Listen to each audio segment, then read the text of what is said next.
For 40 years, I've been tearing my heart out for the underdogs, the poor, the less privileged, and the Nigerian youths, nudging them to stick to their dreams and to never let anyone kill it for them, not even their parents. Yeah. I am glad that my consistency and tenacity has encouraged millions of youths to chase their own dreams and never give up on themselves. Though coming from an elitist background, know what it means to be poor. So that is why I am passionate about the poor. Because of my pedigree and my rich heritage, people always wonder, what is this affinity with the poor? The needy, the disenfranchised, and the downtrodden? What is it?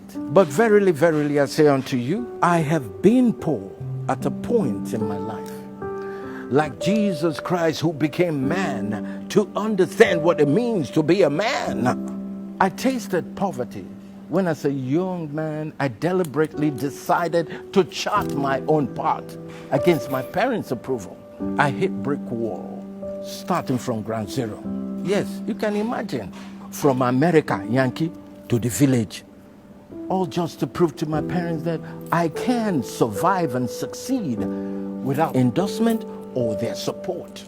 7 years in that village.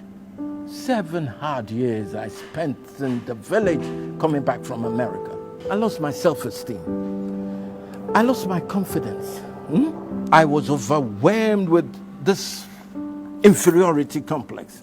I almost went mental, till an angel, yes, an angel, the late Tina Onwudiwe, the African Oyibo, yes, rescued me from the village. God bless her soul. Today, ladies and gentlemen, I see differently about holding on to the slogan, One Nigeria. What does that mean? Sometimes I feel like I'm knocking my head against the wall.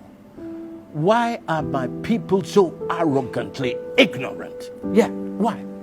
Why they be me like say they are mumuna follow come? I'm getting tired of holding on to this one Nigeria dream. You know, they make sense to me again. Yeah, many youths today don't even believe in the future of the shithole. Many have given up. Those who have the opportunity, then they jackpot, living in thousands, living this hellhole. Being good or doing good, it's so anti-social. Many of us are like crabs in the bucket, pulling good things down, because many now believe that anything, everything, and everybody is bad, and so must be brought down. Pull them down. Who them be? Demonic forces at war. Many believe that everybody is a criminal. I still believe that there are a few good people, good, honest people in Nigeria. They may be, I don't know, but they're there. I know there are good and bad people everywhere. But the bad people, the riffraffs, people from the gutter, born throwaway, stray cats, idiots, betrayers, have taken over our space. Yes, that's what's happening. It's systematic. The few good men has gone into hiding. In Nigeria, they want us to believe that most Yorubas are here and nowhere. They're slippery, they're deceitful. The Fulanese think they were born to rule, even with their incompetence and their cluelessness. They want us to believe that most Igbos turn everything into a transaction. For money, they will kill themselves. They like to fix other people's environment, neglecting their homeland, the core of their existence. What kind of bullshit is that? Now, let's be sincere. You see this contraption called Nigeria? It's not working. Because the rulers have succeeded in fragmenting us. Yes, they've divided us. The impression is that the Yorubas are deceitful.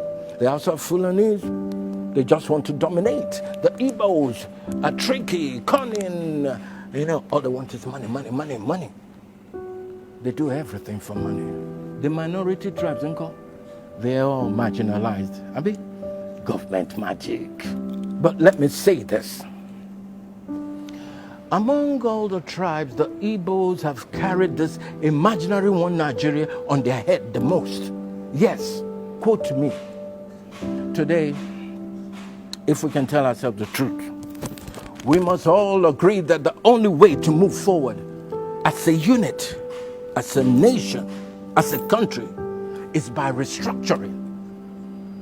Every region should fend for themselves and pay taxes to the center. That's what I say. Therefore, I, Charley Boyle, Chukwuemeka Oputa, Jodurubariba, one of Africa, the president of all frustrated Nigeria, have resolved to advising everybody, go back to your region and let's start to build from the inside out.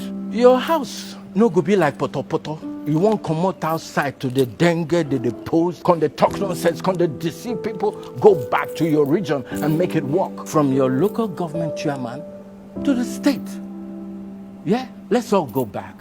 I'm going home to the southeast to tear my heart out and to work tirelessly to help to build a home I can be proud of. And let anyone come and tell me they want to ruralize my region. But when you sit there, listen, we need a mental revolution. Not all this papanyanya.